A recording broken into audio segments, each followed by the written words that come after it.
I come to the garden alone, while the dew is still on the roses, and the voice I hear falling on my ear, the Son of God discloses.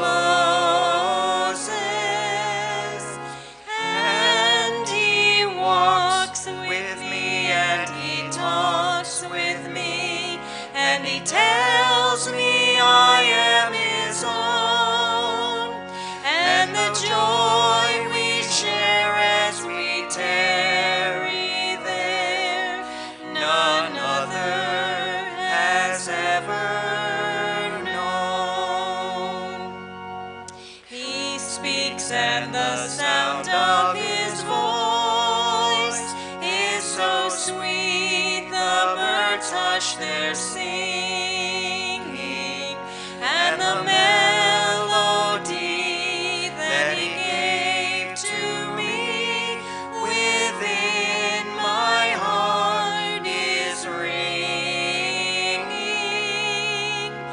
And he walks with me, and he talks with me, and he tells me I am his own. And the joy we share as we tarry there, none other has ever known. I'd stay in the garden with him, though the night around me be falling. But he bids me go through the voice of woe. His voice to me is calling. And he walks with me, and he talks with me, and he tells me I am his own. And the joy we share as we tarry there, none other has ever known.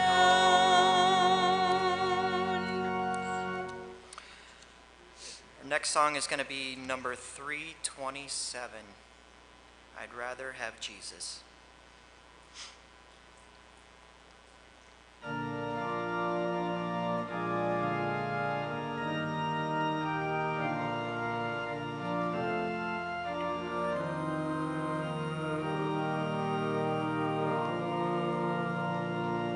I'd rather have Jesus than silver or gold.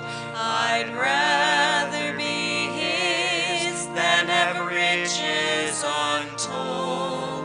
I'd rather have Jesus than houses or land. I'd rather be led by his nail-pierced hand than to be the king of a vast domain, or be held in sin's dread sway. I'd rather have Jesus than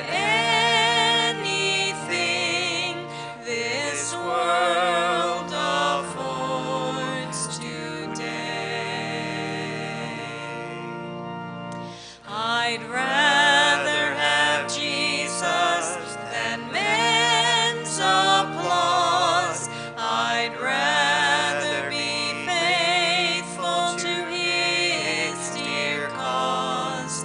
I'd rather have Jesus than worldwide fame. I'd rather be true to his holy name than to be the king of a vast domain, or be held in sin's dread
How do you get your protein?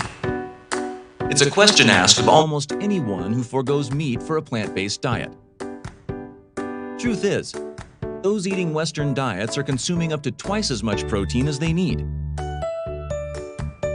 All that extra protein gets turned into sugar, then fat, which leads to decidedly unhealthy results.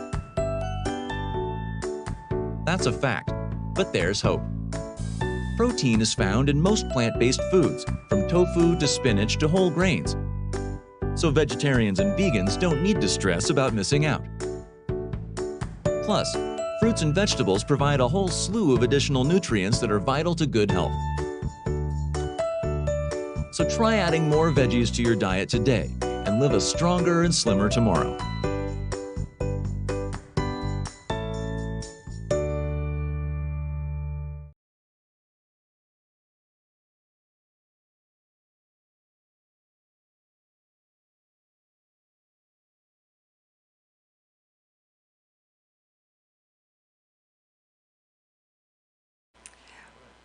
If it's possible for you, would you kneel with me as we approach God's throne?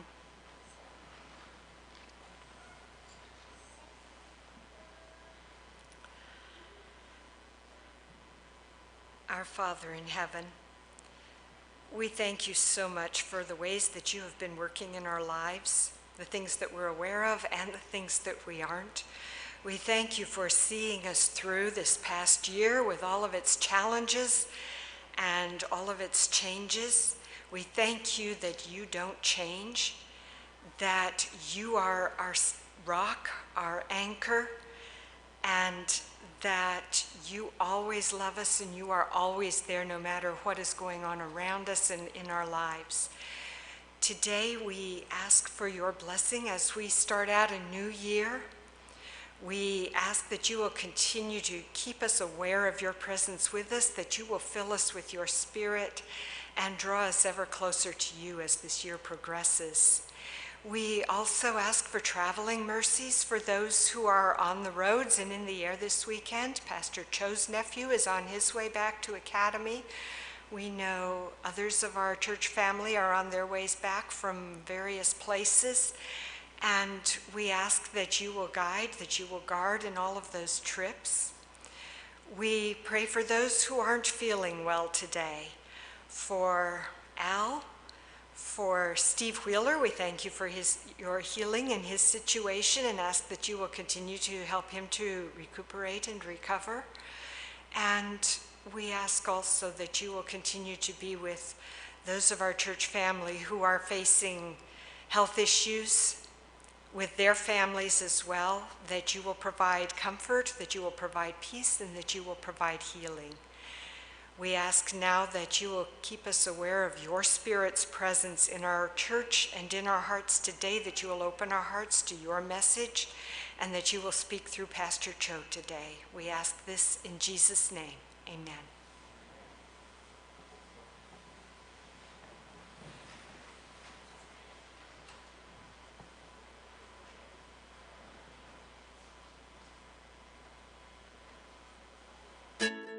Ingrid lives in the country of Romania.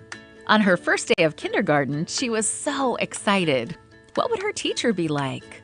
Would she make any new friends?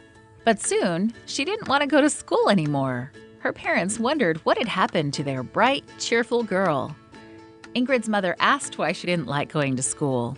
Ingrid explained that their teacher often left them by themselves, and when she wasn't in the room, the kids were mean. Ingrid's parents were sad and wondered what they could do to help their daughter. Then they heard about a nearby Seventh-day Adventist school. They heard about how caring the teachers were and that the children were happy at this school. Ingrid and her parents went to visit the Adventist primary school. They met with the principal, toured the campus, and visited the kindergarten class. At the end of the visit, Ingrid and her parents were very happy. This would be Ingrid's new school. The next day, when Ingrid stepped into kindergarten, the teachers and students warmly welcomed her to class. Ingrid enjoyed her new school very much. She especially liked learning about Jesus. She learned about how much he loves us and how he died for our sins, rose again, and is now in heaven preparing a place for us. Each day, Ingrid shared with her parents what she had learned. Her mother was happy to listen, especially when Ingrid shared what she was learning about God. But her father didn't seem interested. At school, Ingrid learned how to pray, so she started praying for her parents. She also learned about the Sabbath and how her teachers and many of her classmates went to the nearby Adventist church. She talked with her teacher about her wish to go as well, and her teacher invited the family to visit the church the next Sabbath. Ingrid was so happy to hear her mother agree to go to church, but wished that her father would go too. So she kept praying for him. On Sabbath morning, Ingrid and her mother went to church. She enjoyed Sabbath school and liked how the teachers asked the children Bible questions. Soon she was answering the questions too. Week by week, Ingrid and her mother, and once in a while even her father, came to church. Months went by, and Ingrid finished kindergarten. Both she and her parents were happy with her experience at the Adventist school, so she continued studying there. One day when Ingrid was in the 2nd grade, her father announced that he would start coming regularly to church with them. Ingrid was so happy. By the time Ingrid was in grade 3, her parents were taking weekly Bible studies. That spring, they gave their hearts to Jesus and were baptized. Ingrid planned to be baptized as soon as she was old enough. Ingrid is now 11 years old and in grade 5 and is very happy at the Adventist school in Romania. She loves to read books and learn. Ingrid wants to become a doctor and neurosurgeon so that one day she can help people in need. Ingrid prayed and taught her family about Jesus. Just imagine who you could share Jesus with.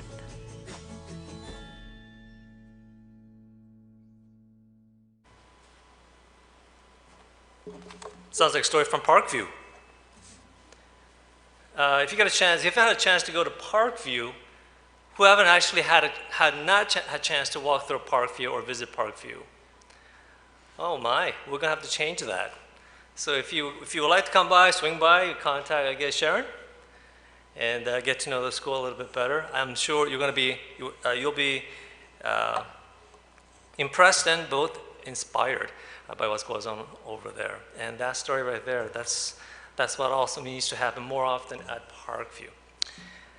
All right, how many are happy that 2020 is behind us? That's almost everyone, especially Larry up there. 2021 is ahead of us. But how many are feeling a little worn down, especially because of 2020? Raise your hand if you feel a little worn down, a little tired, a little more tired than usual. Some of us are experiencing some of that. So, and this lingering effect is both unpleasant and inconvenient because social distancing has played an important, has made a huge factor in how we are feeling about ourselves and our family and our relationships. And so what we want to do is get back into relating with one another, right? Getting back to the relationship that we had before, okay? So in order for us to do that, I'm not encouraging, getting together with others, but I'm encouraging that maybe there's a better way to have a stronger, deeper relationship with others. The message today is called God's Greatness in Togetherness. Okay, when we're together, there's always opportunity to see God's hand and God's blessings in our lives. And when we're together, we experience relationship that you often cannot find other places and other places in the world and other situations. And so, and when we're talking about 2021, we want to take back some of the relationships that we have lost last year. Now, let's talk about the passage here. Today, we're going to be talking about a passage from Psalms 34:4, and it says this: "Come, let us tell of the Lord's greatness." So let us, together as a group, tell of God's greatness, and let us exalt His name together. We could do it alone, but when we do it together, there is power and there is something special that happens. As you know, relationship happened back in the Garden of Eden. Well, how do you know? Because that's when God created you and, well, not you and me, but Adam and Eve. Were Adam and Eve very close with one another? Of course. Was Adam close to God? Absolutely. Was God close to Eve? Absolutely. So there is a very close, tightly knit relationship among those three. Are there any other human beings at that time in the Garden of Eden? No, there's only three. So in this triangle, we have God, right, on top of the triangle. And one corner, on the other corner, we have Adam. Other side, we have Eve. Now, you may have seen this before, but it is a relationship triangle. This is really a picture of what happened in the Garden of Eden. Now, what is in the center of this triangle? I'm going to ask you to take a guess. And you can only, this triangle can only be filled with this when the three sides are functional, when the three sides are working together. Again, relations between God and Adam, God and Eve, and Adam and Eve together. What happens in the center? Any guesses? Beg your pardon? Did you say love? Were you looking at my notes? Yeah, so it was, I would say, right, the relationship that this harbors or that encourages is love. Now, God is a very important component in this diagram because He is the provider. He is not just the creator, but He's a source of nurture. He's an architect of the relationship. He's an architect of love, right? And so the relationship between Adam and Eve is a result of God's relationship that has brought us the creatures. But you notice that only way that Adam and Eve can really or maintain love in the relationship is, again, Adam has to be close and have an active relationship with God as well as Eve. Okay? I'm going to change this to the diagram. Exact same thing, except now you and I are part of this diagram. Instead of Adam, it's you. Instead of Eve, it's others. Okay? And so, same thing happens. God is a unique creator who blesses the relationship on this earth, right? And only way that we could experience love in our relationship is you have a strong connection with God as well as the other, as well as between you and other people. Now, you've seen this husband and wife, right? Same thing happens. But this model works for any relationship right across the board. So, I don't know. If you're a girl, do you have a boyfriend? Sifa trying to avoid my eyes. So if you're a guy, do you have a girlfriend, right? Every time we're in a relationship, then we have this triangle dynamics happen. Now, so in the togetherness plan, you experience love. And through that love, we experience God's greatness. And, we talk about love a lot. But sometimes we need to understand the love doesn't really come automatically. You know what I mean? Love is not like a romantic movie or a novel. It's not a story. Do you agree? Love is doesn't flow out of you. Or does it? Love takes a lot of work. Understand? Like, you need to put in the work in order for you to love others. But in the movies, it's so easy. You just wake up in the morning and you go outside to pick up the mail, and boom, you see someone that you never have seen. So, and then one thing leads to another. You go into this relationship. No, it doesn't happen that way. Maybe it could happen that way, but in order for you to gain the love, genuine love, you're constructing the triangle that is before you. Okay. Love is an important part, and so important, Jesus said this in John 13:35. He said this, "Dear friends, let us love one another, for love comes from where? From God." Love comes from God. Love is really unique because it makes you also stand out from the world. Let me see here.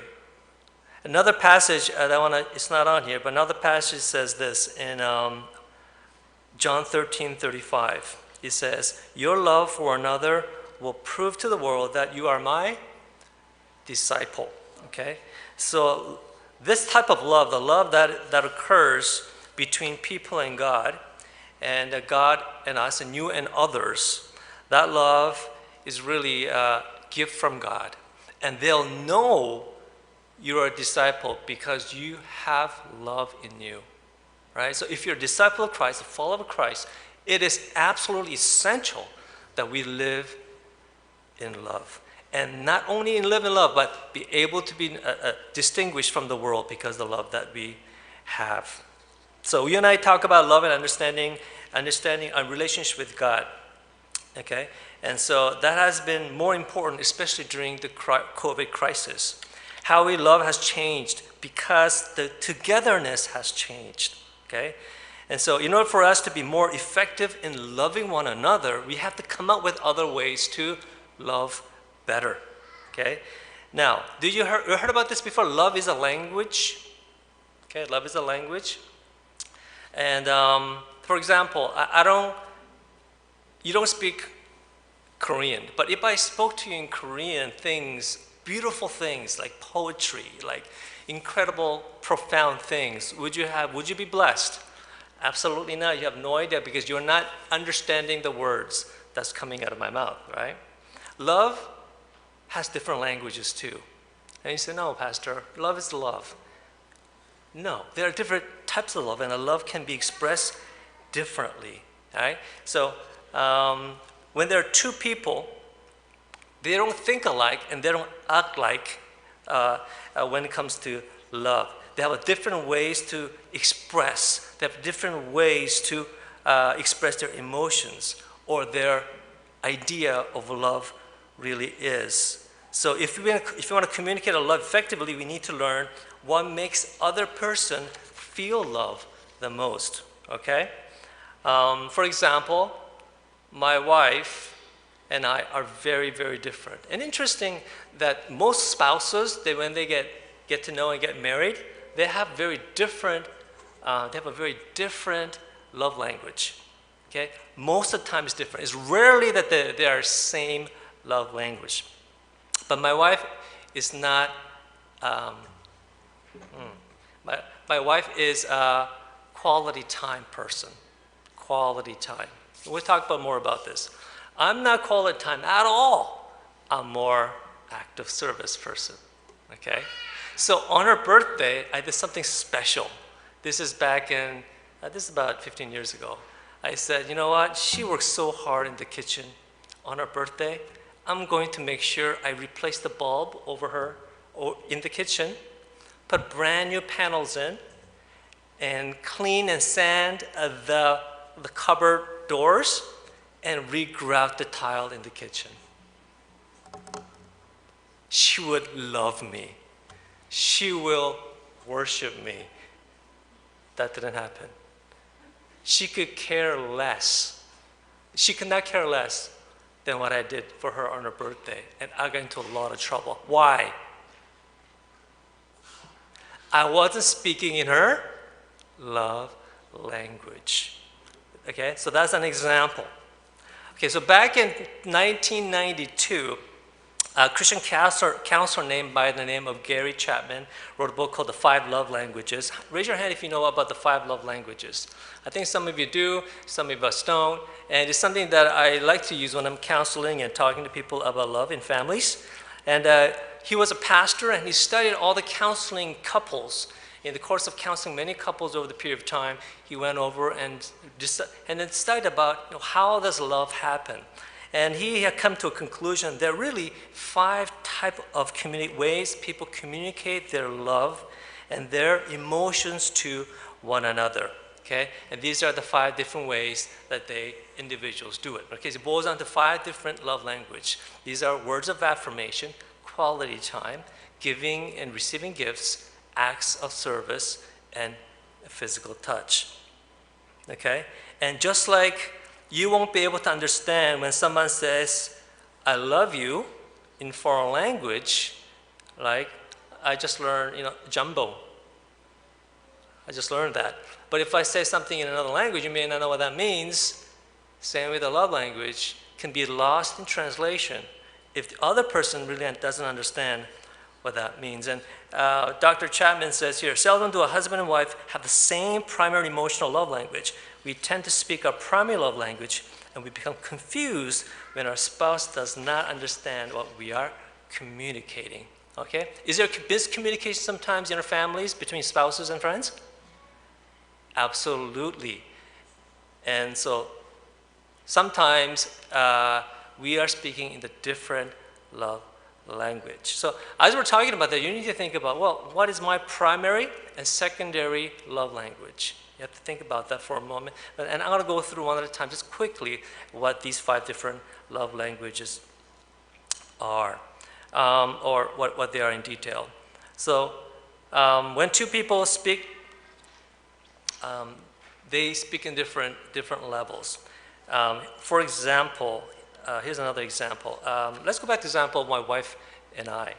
After I finished regrouting, she walked in and said, happy birthday. I'm really embarrassed to talk about this. Happy birthday, and she said, what did you do?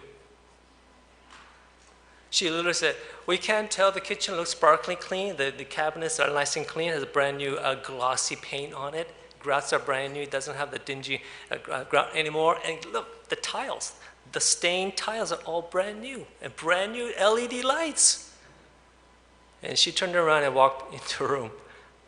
She was very, very upset for her birthday, for the birthday gift that she got.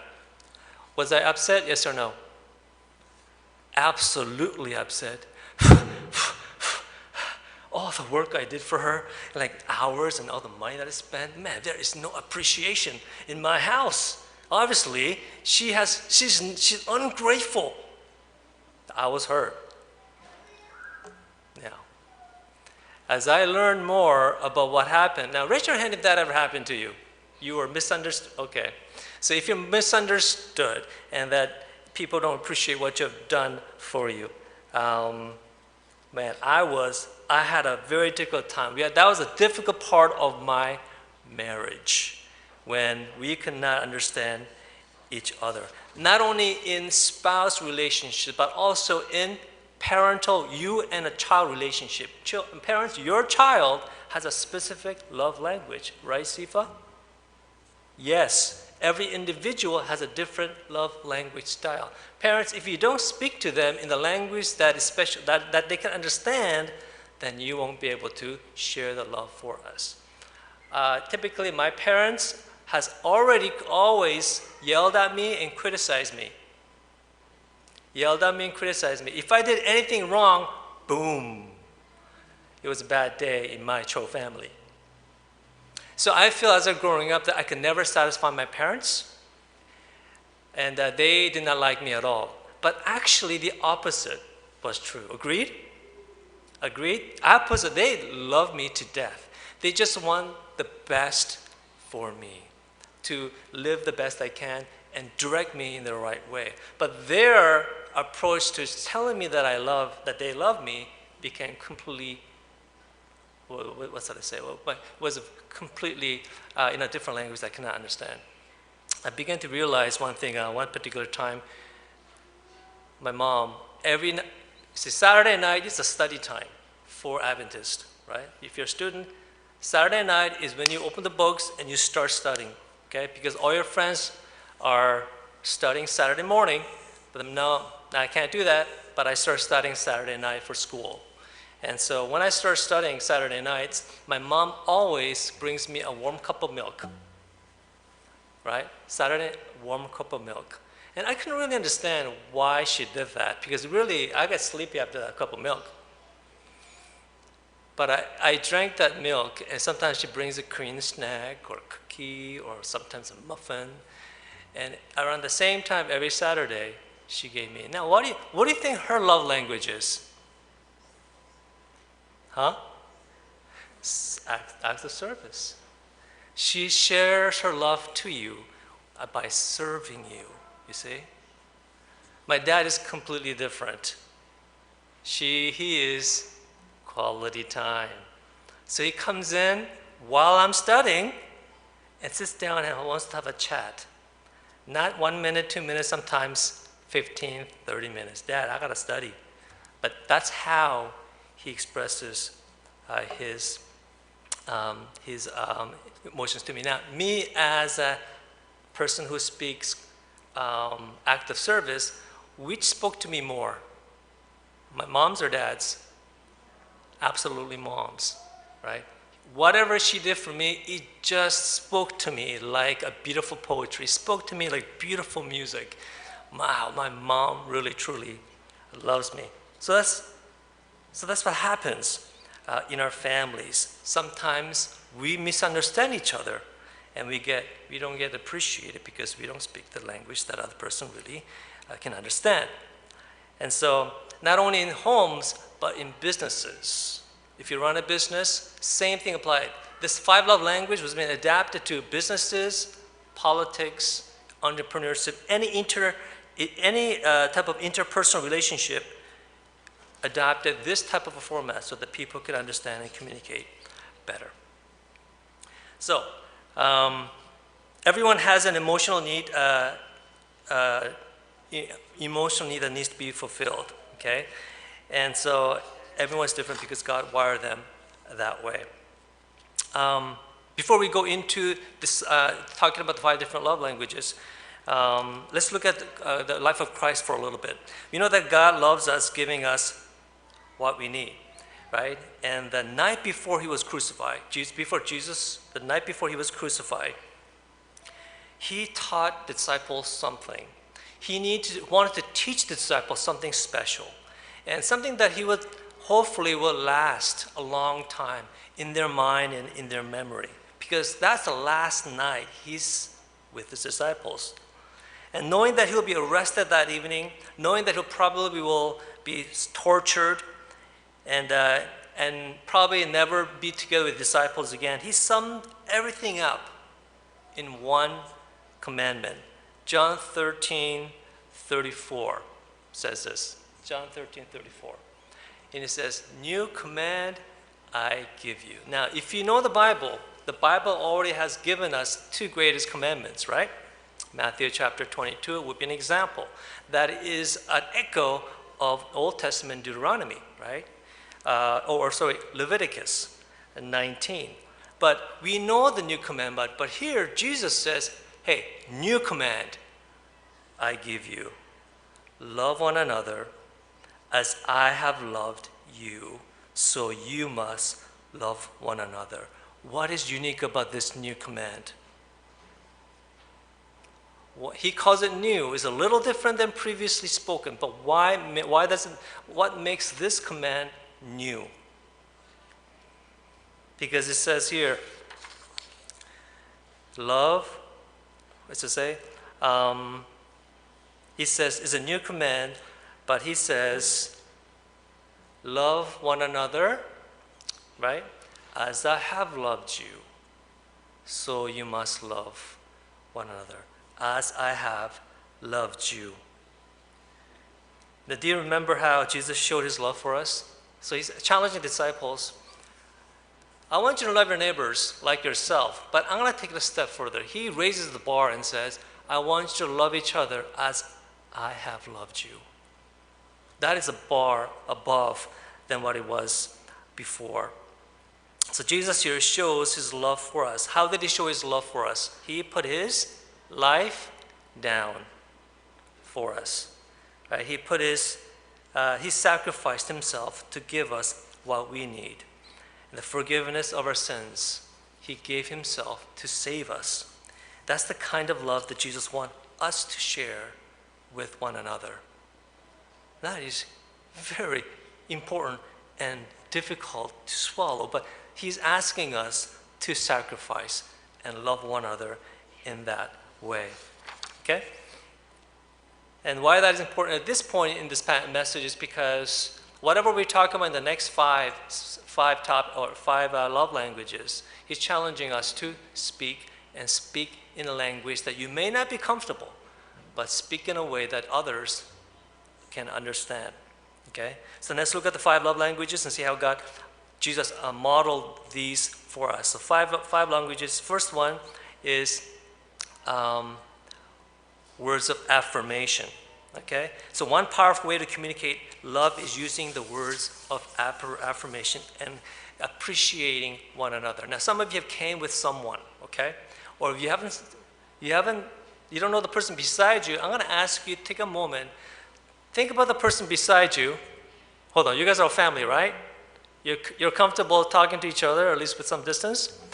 Nekle moves over there, and so you're going to be thinking, Mom, right? She's thinking about what I want to say to my mom, and that would express my appreciation for her. Like Sifa to, what is that? Agape? Yep. Agape is, what am I saying to agape to show my appreciation? So I'm going to give you a moment to think about the person beside you that you're going to be speaking. And it's just simple words, simple phrases. You're going to be exchanging your words of appreciation. Let's go a little deeper, okay? Don't say, oh, I love your hair. Okay, let's not do that. I'm not saying it's not. I'm saying a little deeper. Appreciate their personality, appreciate what they've done. You see their positive characters. I want you to kind of think about that and speak to each other about it. Or I'm going to give you a moment to do that. Go ahead. Oh, you guys are way too quiet. Words of you want to affirm them, something that they are good at or they're wonderful at. Or go ahead.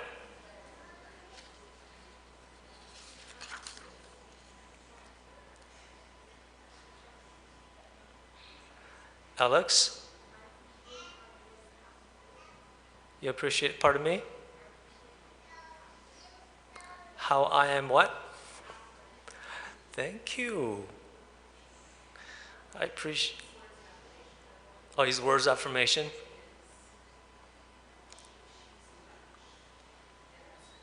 Oh. So Alex, I really appreciate your ability to draw. That's pretty awesome. Alrighty, so how does it feel, ladies and gentlemen? Turned off? Insulted? Yeah, because it lined through their teeth? But at least warm inside, no? You feel warm inside, words of affirmation.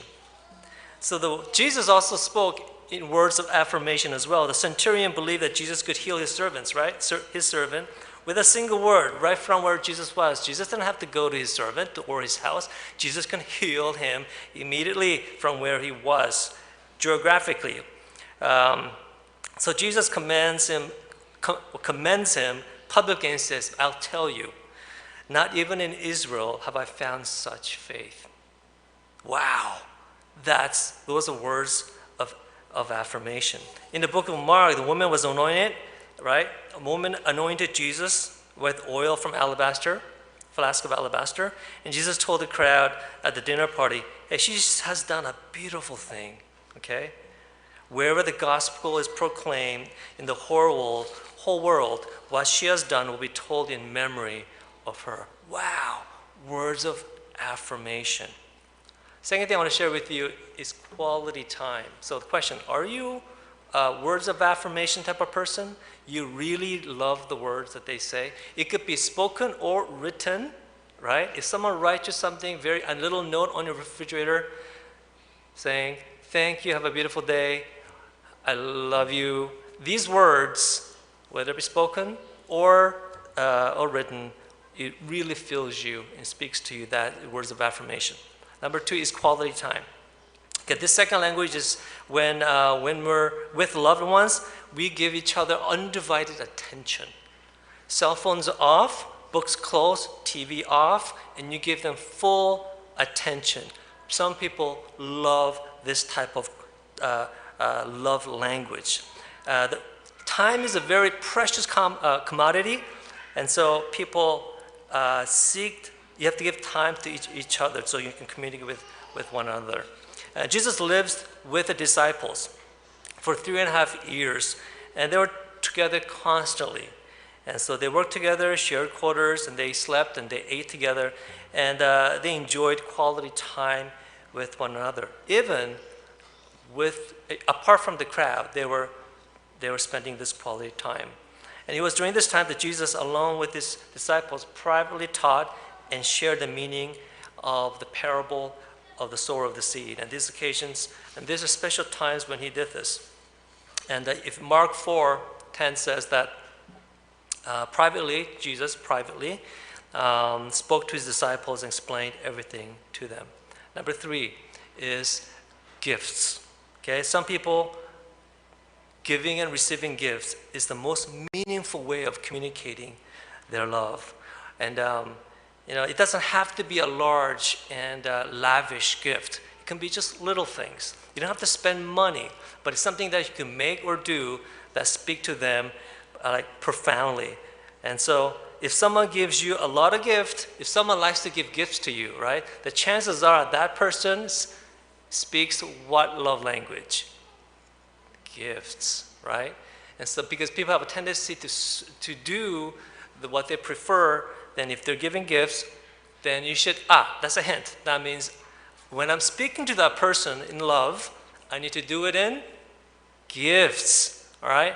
That's how it works. Again, it doesn't have to be lavish, expensive. All it needs to be is, put some thought into it and make it meaningful. Anything that you give them will be great. My daughter had given me a gift, right? It's made from broken pottery. Long time ago, broken pottery. And so, sweetheart, that is so nice. So awesome. She's words of affirmation. That's so awesome. You made this by yourself? I'm so touched.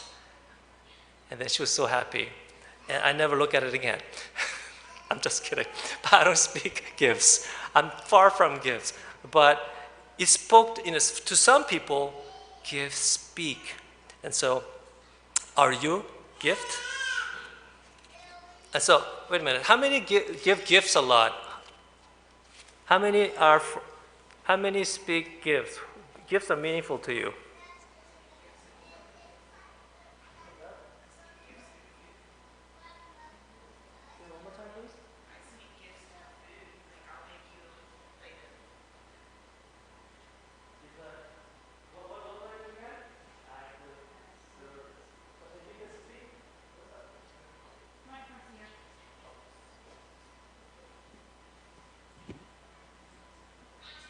Interesting. Right, you're baking something for someone, and you give the baked goods to as a gift.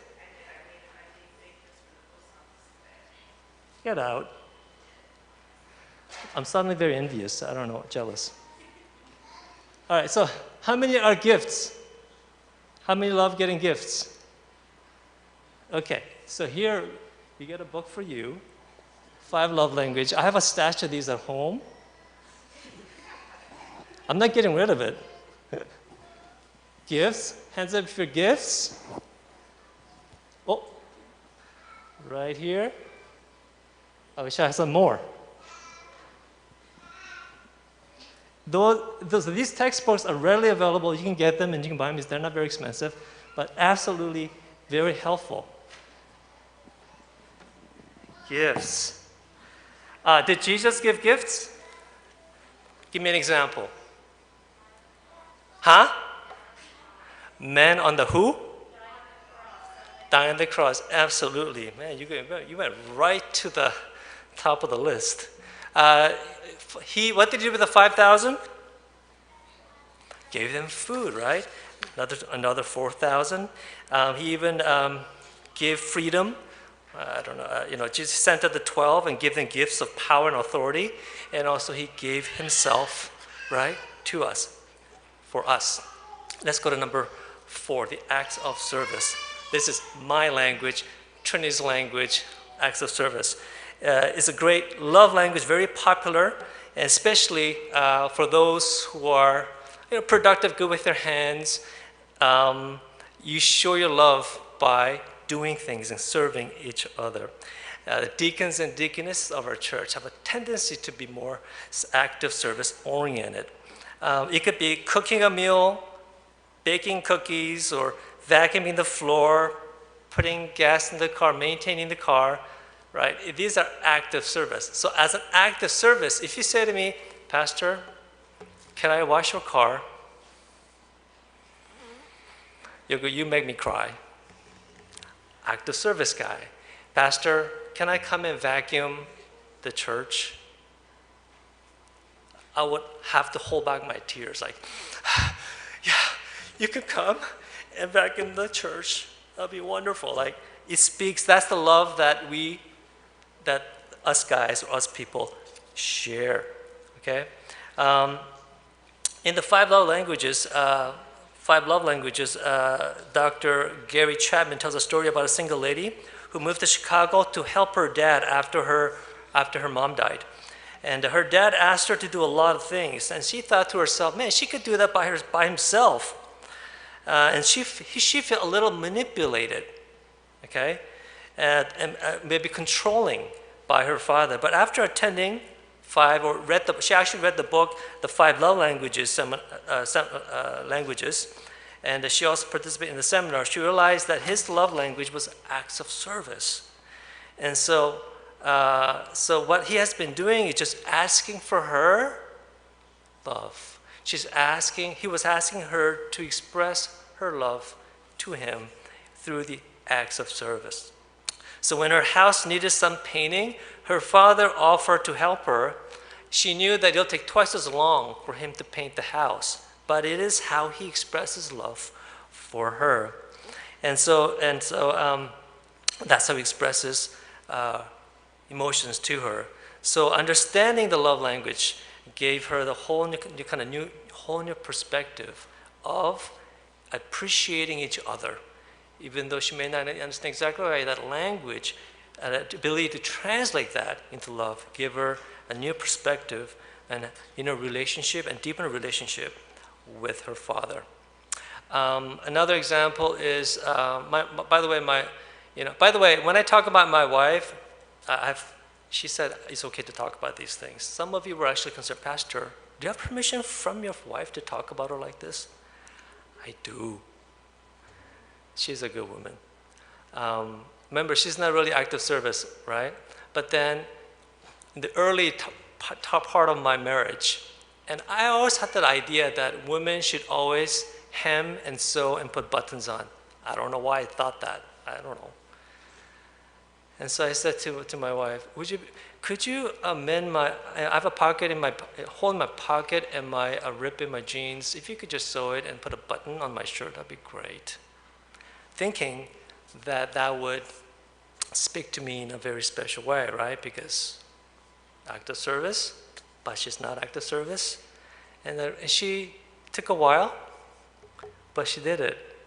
And I wore that shirt like it was brand new, expensive shirt, because she fixed my shirt, put a button on there. I looked at the button, it's so cute. I put the pants on, and so I feel like a brand new man because my wife had just expressed her love for me through fixing my shirt and pants. So I go to the grocery store to buy some things, and then I give them cash. I got some change and throw a change in my pocket, and all my change just ran out the leg and all over the floor. Active service is not her love language. But I understand that she speaks what again? Quality time. And so I should not expect anyone to speak a language that they cannot speak, right? But I need to speak to her in a way that is more comfortable for her, right? So that's an important part when we're learning about each other, that we need to speak in language that they understand. And so that's how we appreciate each other. Now, when Jesus traveled to Jairus' house, Jairus' daughter was how old? Is about 12 years old, right? And she was laying dying, and the women touched, and while he was going, women came to touch Jesus's clothes, just at the corner, just at the hem. And as soon as she touched Jesus' clothes, immediately she felt the energy, the power go out of him, and she was immediately healed. The power of touch. And so Jesus replies, "Hey, who touched me?" And the crowd was kind of saying, "What is he talking about?" Everyone was pressing against Jesus. Why would he ask us such a question? But Jesus said, "Someone touched me, for I perceive the power has gone out of me." So I have this as an indication that every time Jesus heals someone, power goes out. There is a transfer of emotions and power. Wait a minute, am I in the right? Hold on a second. Okay, that's a better example for the next one. Let's go there. Let's go to physical touch. The final love language is physical touch, which includes, what is your favorite physical touch? Sifa? Huh? I think she said hugs. Let's see. I'm going to ask, what is the best way to show affection in your culture? In Korea, best way to show affection is no touch. Depending on culture where you're from, they have different levels of touch. If you go to, I've been to Peru, but these Latin American people are absolutely, right, very physical. Not only they hug you, shake hands and hug you, but they will kiss you. It was the worst time of my life. There was no control. They just like kiss you everywhere, anywhere. So as a Korean, at a tough time, a trauma from Peru. I was there for 2 weeks. But some people, it speaks to them, okay? And it also depends on the culture. Let's see, Luke chapter 4 is not on the screen, but is Luke chapter 4:40 says, "Those who had any who were sick with various diseases brought them to him, and he laid his hands on every one of them and healed them." Okay, so it's like the woman who had touched the hem of Jesus. There's power that leaves when there is a physical contact. And Jesus had physically touched people because that touch has power to change, not just transfer powers, but have a power to change people. Okay, Matthew chapter 19, verse 14 says, Jesus talks about the little kids, little children. He says, "Let the little children come to me and do not hinder them, for the kingdom of heaven belongs to such as these." So when he had placed his hands on them, right, he had blessed them. And so Jesus was a man of touch. And he had placed hands on children, on people who needed healing. That also I encourage that all of us was able to touch one another after this pandemic is over, okay? That is one thing that all of us miss. Do you not agree? Hugging, right? Shaking hands. I was going to make you shake hands with plastic bags. It's not the same. It's like, I mean, I could do that, but that's not the same. Man, you want to feel the skin. You know what I mean?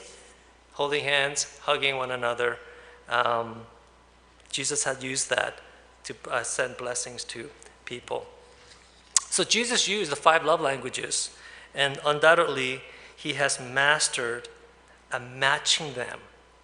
Not only he spoke it, but he is able to speak to, not only heard it, but he was able to use that appropriately with people, especially what they needed. So it's okay to ask people, how can I help you? And in fact, Jesus said in Luke chapter 18:41 says, "What do you want me to do for you?" Right? If you don't know anyone, how can I help you? And you can notice that Jesus helps people. So their love language directly translates to their needs. And there's ways that we could figure out what the love language is. Now, out of the 5, which are you? Let's go back.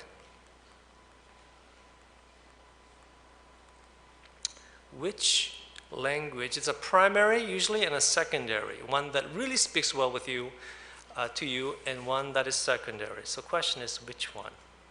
That's the question. Because if you can definitely take a survey, the back of the book has a survey of what language you speak. Also, you can take this on a website, you can quick search, and that'll teach you just to ask a serious question. But you need to know what your love language is. And parents, you need to know what your children's primary love language is, and you need to speak to that in the way that they understand. You don't have to tell your children, I love you, to tell them that you love them. There are other ways to do that. Speak in the language that they can understand. The Cajun version has a slightly different one? Okay. That's good to know. You have it as well. So if you're not, you feel that your parents, your friends are not really meeting your needs, you could tell them gently, hey, by the way, my love language is so-and-so. That's how Jesus loved, and that's how we can love like Jesus and experience the greatness of God, right? When we have this intimate, loving relationship with one another. And so the triangle is very important, because the love triangle can only occur when there are 3 people in that relationship, okay? It's a very powerful way to see how you can create a relationship. You want a loving relationship? Just follow the triangle. Your relationship with God is absolutely important, but make sure the other person has that relationship with God as well, okay? And so we also learn from Jesus that, it is a humbling experience to be able to speak. It really is a submission of will and sacrifice that I make to speak in a way that other person can understand. It may not be my primary love language, but I still need to speak that to create that relationship, to create the love that God intended for his fellow people to experience. It can happen in your friends, in your family, and let everyone else know around you that indeed there's God's love in this church, and there's God's love in your family.